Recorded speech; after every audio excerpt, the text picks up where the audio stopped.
Good morning students, welcome back to your video lecture sessions. कैसे हैं आप लोग? हम लोगों ने 7th स्टैंडर्ड के सेकेंड चैप्टर को स्टार्ट कर दिया था लास्ट वीडियो में। उस चैप्टर का नाम था एसिड्स, बेसिस एंड सॉल्ट्स। ठीक है, हमने उस चैप्टर में एसिड्स क्या होते हैं, बेस क्या होते हैं, सॉल्ट क्या होते हैं, वो जनरल आइडिया लिया था। राइट, हमारे घर में कौन कौन से एग्जाम्पल्स देखे थे हमने कि कहाँ पर एसिड प्रेजेंट होता है, कहाँ पर बेस प्रेजेंट होता है। फिर हम कैसे एसिड और बेस को पहचान पाएंगे, क्या यूज़ करेंगे तो हमें पता चलेगा कि ये एसिड है या बेस है, वो हमने देख लिया था। तो उस चीज़ को हम क्या बोलते थे, इंडिकेटर बोलते थे। हमने 5 अलग अलग इंडिकेटर्स देखे थे। पहला था लिटमस पेपर, फिर फिनोप्थेलिन, फिर था रेड कैबेज जूस, फिर था चाइना रोज और लास्ट में था टर्मरिक पाउडर। राइट, हमने उन सब के कलर चेंज देखे थे कि कौन सा इंडिकेटर क्या कलर चेंज देगा एसिड या बेस के लिए। ठीक है, तो हम अब इस वीडियो में हम आगे के टॉपिक डिस्कस करेंगे, जो हम एक एक चीज़ को डिटेल में लेंगे। जो हमारे acid, base and salt 3 topic है इस चैप्टर के नाम पर से। तो आज हम एसिड्स को पढ़ेंगे। तो एसिड्स क्या होते हैं, कैसे बनते हैं, उनका बिहेवियर क्या होता है, उनकी प्रॉपर्टीज़ क्या होती है। ठीक है, वो हम देखेंगे। उनके यूजेस नेक्स्ट वीडियो में देखेंगे। तो स्टार्ट करते हैं। एसिड्स एंड इट्स बिहेवियर हमारा आज का टॉपिक है। तो पहला है एसिड्स आर सोर इन टेस्ट। सोर यानी खट्टा। ठीक है, एसिड का टेस्ट कैसा होता है, खट्टा होता है। राइट, अब they are present in food we eat like lemon, citric acid, tomato oxalic acid और विनेगर में एसिटिक एसिड। अब हमारे घर में जो हम चीज़ें खाते हैं उसमें भी एसिड जो है वो स्मॉल क्वांटिटी में प्रेजेंट होता है। राइट, तभी तो हमने पहले पॉइंट में बोला कि उनका टेस्ट कैसा होता है, सोर होता है, यानी कि खट्टा। अब आपको पता चल गया है लेमन जो होता है वो खट्टा होता है, तो उसके अंदर कौन सा एसिड होता है, साइट्रिक एसिड होता है। ठीक है, टोमेटो भी थोड़ा खट्टा होता है, तो उसके अंदर कौन सा एसिड होता है, ऑक्जेलिक एसिड होता है। और विनेगर, ठीक है, उसमें कौन सा होता है, एसिटिक एसिड होता है। अब these are mild in essence. Mild यानी बहुत स्ट्रॉन्ग नहीं होते। राइट, उनका इफेक्ट जो है वो माइल्ड रहता है, इसीलिए हम उसे खा पाते हैं। Stronger acids are also called mineral acids. अब ये स्ट्रॉन्गर एसिड्स क्या होते हैं, ये अगर आपकी बॉडी के ऊपर गिर जाए तो आपको बर्न्स हो सकते हैं। ठीक है, आप जल सकते हो उनसे, क्योंकि उनका जो बिहेवियर है, उनकी जो स्ट्रेंथ है वो क्या होती है, स्ट्रॉन्ग होती है। ठीक है, इसलिए आप उनको डायरेक्टली ओपन हैंडेडली नहीं छू सकते। राइट, कौन कौन से एसिड है ऐसे, हाइड्रोक्लोरिक एसिड HCl और नाइट्रिक एसिड HNO3, और भी बहुत सारे हैं। यहाँ पर सिर्फ आपको 2 एग्जाम्पल दिए हुए हैं। जब भी आप घर पर होते हो और मम्मी ने वॉशरूम साफ़ किया होता है, एसिड डाला होता है, तो आपको मना किया जाता है कि उधर मत जाना थोड़ी देर के लिए, वरना हाथ पैर जो है वो जल जाएंगे। क्यों? क्योंकि वहाँ पर क्या डाला होता है, एसिड डाला होता है। अगर आप बाथरूम खोल भी देंगे तो आपको एक बहुत पंजेंट स्मेल आएगी। ठीक है, तीखी तीखी सी खुशबू आएगी, आपकी जो आइस है वो जलने लगेगी, वाटर आने लगेगा, आपके नोज में से इरिटेशन स्टार्ट हो जाएगा।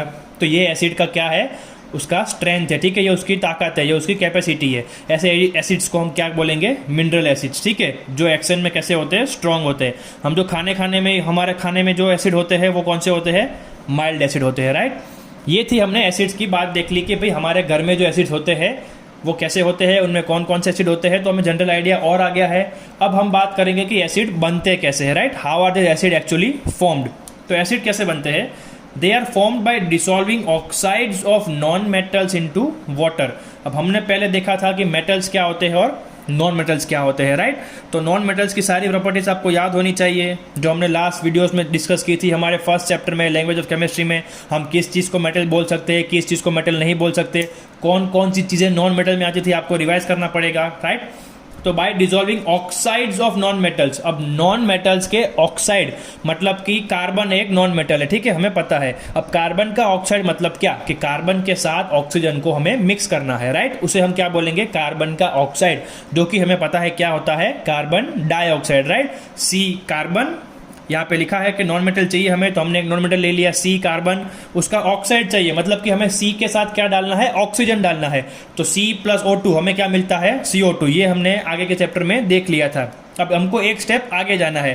क्या करना है, इस ऑक्साइड्स को नॉन मेटल्स के वाटर के अंदर क्या करना है, डिसॉल्व करना है। ठीक है, हमें इन ऑक्साइड्स को क्या करना है, पानी के अंदर डिसॉल्व कर देना है। उससे क्या बनेगा, एसिड्स बनेगा। कैसे बनते हैं देख लेते हैं। These oxides are called acidic because they produce acidic acid। अब ये जो ऑक्साइड्स बने नॉन मेटल्स के, उनको हम एसिडिक बोल सकते हैं। क्यों बोल सकते हैं, क्योंकि जब इनको पानी के अंदर डिसॉल्व किया जाएगा तो वो क्या बनाएंगे, एसिड बनाएंगे। तो बाय डिफॉल्ट हम उसे क्या बोल सकते हैं, एसिडिक बोल सकते हैं। अब 2-3 एग्जांपल देख लेते हैं कि ये जो ऑक्साइड्स होते हैं उनमें से एसिड कैसे बनता है। तो हमारा पहला ऑक्साइड है नॉन मेटल का CO2, कार्बन डाइऑक्साइड। हमको क्या करना है, H2O यानी कि पानी में उसको डिसॉल्व करना है। तो हमने दोनों को मिक्स कर दिया, तो उसका आउटकम क्या आएगा, H2CO3। ठीक है, H2 है तो H2 है यहाँ पे CO2 O2 और यहाँ पे एक्स्ट्रा O है, तो यहाँ पर CO3 हो गया, राइट। मतलब कि बैलेंस्ड इक्वेशन है। तो अब ये कार्बन में से जो हमको एसिड मिला उसको क्या बोलेंगे, कार्बोनिक एसिड, क्योंकि हमने नॉन मेटल कौन सा यूज किया था, कार्बन यूज किया था, राइट। अब नेक्स्ट है हमारा SO2, सल्फर डाइऑक्साइड, SO2। उसको हम पानी में डालेंगे, तो देखो यहाँ पर H2 S है और O4, राइट। तो इसको हम क्या बोलेंगे, सल्फ्यूरिक एसिड। क्यों, क्योंकि किस में से बना है, सल्फर में से बना है। फिर है 3NO3 प्लस H2O, NO3 मतलब नाइट्रोजन का ऑक्साइड, राइट, नाइट्रोजन ट्राइऑक्साइड। उसको हमने कहाँ डाला, पानी में डाला। क्या बनाने के लिए, एसिड बनाने के लिए। तो जो नाइट्रोजन से एसिड बना 2HNO3, उसे हम क्या बोलेंगे, नाइट्रिक एसिड बोलेंगे। ठीक है, तो ये था आपका एक प्रोसेस जो आप एसिड बना सकते हो। ठीक है, आपको बनानी नहीं है, ये आपको आइडिया मिल रहा है कि एसिड कैसे बनते हैं, राइट। नेचुरली जो है वो एसिड जो है वो खाने में बनते हैं। यहाँ खाने के अंदर आपको कोई भी एसिड अपने आप बनाना होता नहीं है। तो नेचुरली एसिड जो है वो छोटी छोटी मात्राओं में बनता रहता है, बट जब हमें बड़ी मात्रा में चाहिए, ठीक है, जैसे कि केमिस्ट्री लैब है हमारे स्कूल में, जब आप 9th 10th 11th में जाएंगे और स्कूल खुलेगी, तो आपको जब केमिस्ट्री प्रैक्टिकल्स लैब में ले जाया जाएगा, तो वहाँ पर आपको सर इंस्ट्रक्ट करेंगे कि इसको ये एसिड बोलते हैं, इसको वो एसिड बोलते हैं, राइट, इसका ये यूज़ होता है। तो इतना सारा एसिड जब हमें चाहिए तो वो बनता है इंडस्ट्रीज़ में, फैक्ट्रीज़ में। तो फैक्ट्रीज में कैसे बनता है वो हमने यहाँ पर डिस्कस किया। ठीक है, कि नॉन मेटल्स के ऑक्साइड को पानी के अंदर डिसॉल्व किया जाता है, राइट।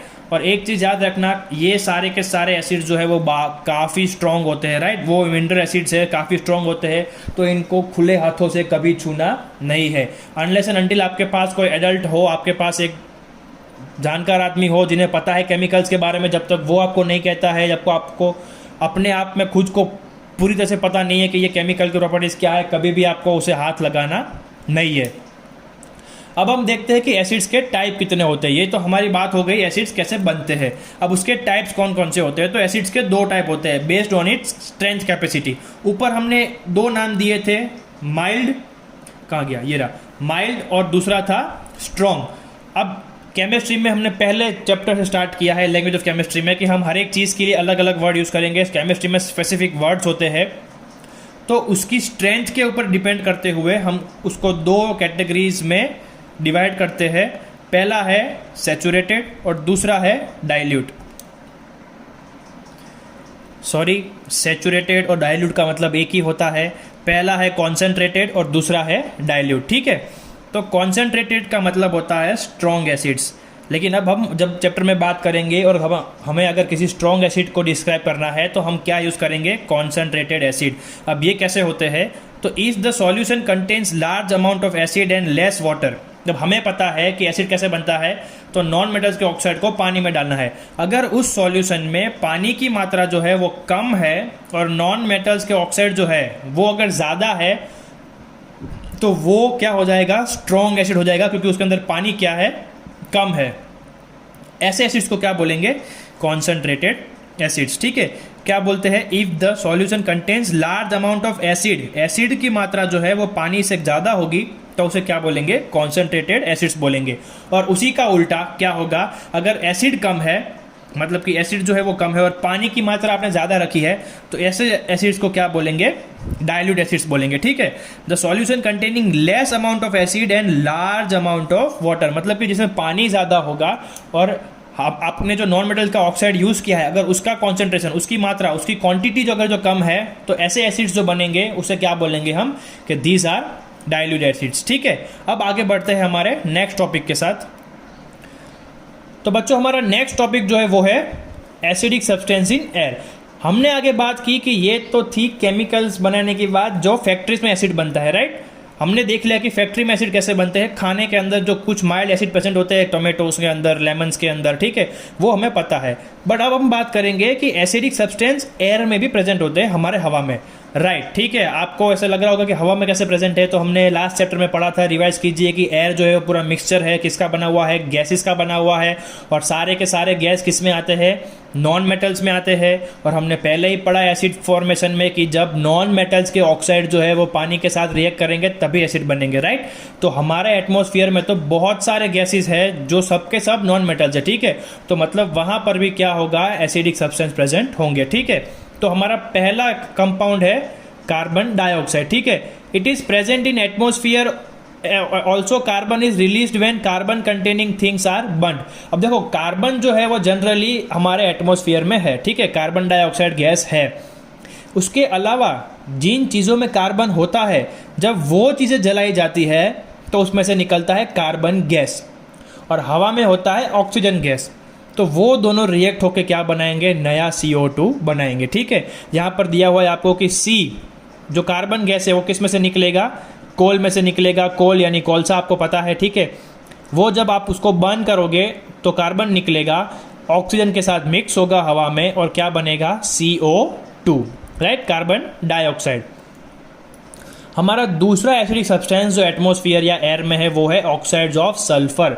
सल्फर गैस भी जब छूटता है, कैसे, तो जब सल्फर कंटेनिंग चीज़ें होती है वो जब बर्न होती है, राइट, तो उसमें से क्या निकलेगा, सल्फर गैस निकलेगा।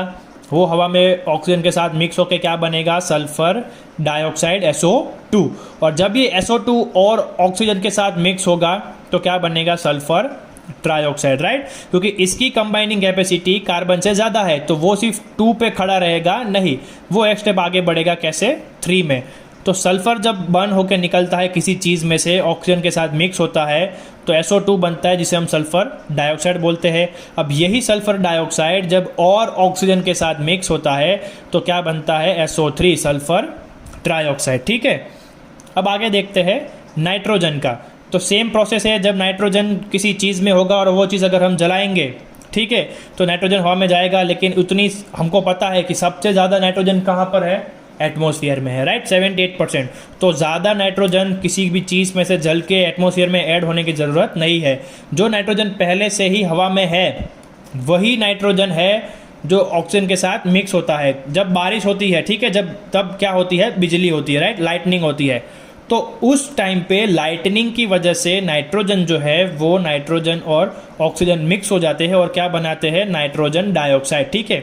देखो हमने यहाँ पर लिखा था बर्न, हमने यहाँ पे लिखा था बर्न, मतलब कि जिन चीज़ों में कार्बन है अगर वो चीज़ें जलेगी तो कार्बन निकलेगा, जिन चीज़ों में सल्फर है अगर वो चीज़ें जलेगी तो सल्फर निकलेगा। बट हमने यहाँ पे लिखा है लाइटनिंग, मतलब कि बिजली। तो जब नाइट्रोजन एटमॉस्फेयर में है उसके ऊपर बिजली गिरेगी, ठीक है, हवा में बिजली होती रहती है, तो और हवा में ऑक्सीजन भी है, ये भी आपको पता है। तो जब ये नाइट्रोजन ऑक्सीजन मिलेंगे तो क्या बनेगा, 2NO यानी कि नाइट्रिक ऑक्साइड। अब सल्फर की तरह ये भी ज़्यादा हाईली रिएक्टिव है तो वो एक और ऑक्सीजन के साथ मिक्स होगा, तो ये 2NO जो था वो आगे ऑक्सीजन के साथ बढ़ेगा और क्या बनेगा, 2NO2, मतलब कि नाइट्रोजन डाइऑक्साइड, ठीक है। अब हमने ये सारी चीज़ें क्यों पढ़ी, carbon dioxide, oxygen of sulphur, oxide of nitrogen, ये चीज़ हमें क्यों पढ़ी, ठीक है। सब्सटेंस हवा में एसिडिक है तो उससे हमें क्या, उससे क्या होता है, वो हमारा नेक्स्ट टॉपिक है, वो है एसिड रेन। अब देखो हमें पता है कि जब नॉन मेटल्स के ऑक्साइड पानी के साथ मिलते हैं तो क्या बनता है, एसिड बनता है। अब हवा में ये सारे के सारे ऑक्साइड्स बन गए, ठीक है सब के सब नॉन मेटल्स, ये ऑक्साइड बन गया, ये ऑक्साइड बन गया, ये भी ऑक्साइड बन गया, राइट। अब एसिड बनने में कमी किसकी है, तो सिर्फ और सिर्फ पानी की। और वो कब मिलता है इनको, बारिश के टाइम पे। तो ये जब बारिश गिरेगी तब ये सारे के सारे जो ऑक्साइड्स है वो पानी के साथ मिक्स हो जाएंगे और क्या बनेगा, एक एसिडिक वाटर बनेगा जो रेन के रूप में नीचे आता है, राइट, जिसे हम बोलते हैं acid rain. When it rains all this dioxide dissolve in water and falls in the form of acid rain, ठीक है। जब बारिश गिरती है तो इन सारे ऑक्साइड्स को अपने अंदर डिसॉल्व कर लेता है और कहाँ लेके आता है, ज़मीन पर लेके आता है, राइट, और उसे हम क्या बोलते हैं, एसिड रेन बोलते हैं। अब इससे क्या होता है, it makes the soil acidic, Pond's and river water also becomes acidic. हमारी ज़मीन जो है वो खेती की एसिडिक हो जाती है, जबकि प्लांट्स को ग्रो होने के लिए बेसिक एनवायरनमेंट ज़्यादा पसंद होता है।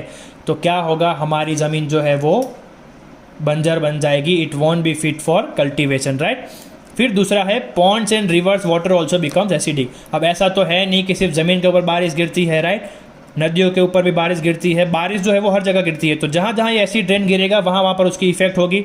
तो नदियों का पानी और तालाब का पानी भी वो कैसा कर देगी, एसिडिक कर देगी। जो हम पियेंगे तो हम बीमार पड़ जाएंगे। उस तालाब या नदी में जो एनिमल्स रह रहे हैं, ठीक है, फिशिस और वो सब भी बीमार पड़ेंगे और कभी कभी वो लोग मर भी सकते हैं, ठीक है।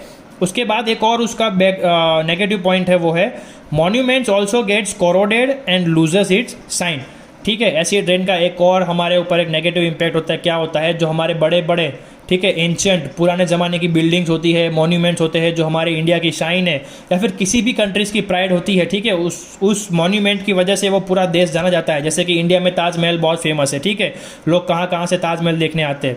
लेकिन जब एसिड रेन ताजमहल के ऊपर गिरता है तो क्या होता है, उसकी वाइट कलर की जो सरफेस है वो साइन जो है वो लॉस हो जाती है, ठीक है, और वो पीला पड़ जाता है। कभी कभी चीज़ें जो है वो कोरोड भी हो जाती है, ठीक है, उसके ऊपर काट भी लग जाता है। तो अच्छी चीज़ें भी क्या होने लगती है, बिगड़ने लगती है, राइट। तो ये था एसिड रेन का इफेक्ट। इसीलिए हमने ये सारे ऑक्साइड्स पढ़े थे, ठीक है, कि एयर में कोई चीज़ एसिडिक है उससे क्या होता है, तो उससे होता है एसिड रेन। और ये जो एसिड रेन नीचे ज़मीन पर आता है तो ये सारे इफेक्ट हमें भुगतने पड़ते हैं। आज का सेशन जो है वो हम यहीं ख़त्म करते हैं। नेक्स्ट वीडियो में हम इसकी प्रॉपर्टीज़ और यूजेस देखेंगे, राइट, और उसके बाद बेसिस चालू करेंगे। तो आज का ये आपका वीडियो ख़त्म होता है। यहीं पर आपको होमवर्क मिल रहा है यहाँ पे, how do acid test, acid का टेस्ट कैसा होता है हमने वीडियो में पढ़ा है, वो आपको लिखना है। Which acid are present in our food, हमारे खाने की जो में कौन कौन से एसिड है, जो हमने आगे 2-3 एग्जाम्पल देखे वो आपको लिखने हैं। How are acids formed, give 2 examples, acid कैसे बनते हैं वो आपको लिखनी है, डेफिनेशन 1-2 लाइन में जो आगे थी, और उसके 2 एग्जाम्पल लिखने हैं कि कभी कैसे बनते हैं, जो हमने आगे 3 देखे थे एग्जाम्पल, ठीक है। Give difference between concentrated and dilute acid, आगे जो हमने देखा कॉन्सेंट्रेटेड एसिड किसे बोलते हैं, डाइल्यूट एसिड किसे बोलते हैं, उन दोनों का आपको क्या देखना है, डिफरेंस देना है। और लास्ट में है इफेक्ट ऑफ एसिड रेन, ये जो एसिड रेन है उसके आपको जो इफेक्ट्स लगते हैं वो आपको लिखने हैं। इस क्वेश्चन के लिए आपको जो मैंने पीडीएफ भेजी है वो रिफ़र करनी है, टेक्स्ट बुक की जो पीडीएफ मैंने फर्स्ट चैप्टर की भेजी है आपको उसी में से लिखना है वो जो पूरा पैराग्राफ है वो, ठीक है। तो मिलते हैं अगले वीडियो लेक्चर में, तब तक कीप स्टडिंग, गुड बाय।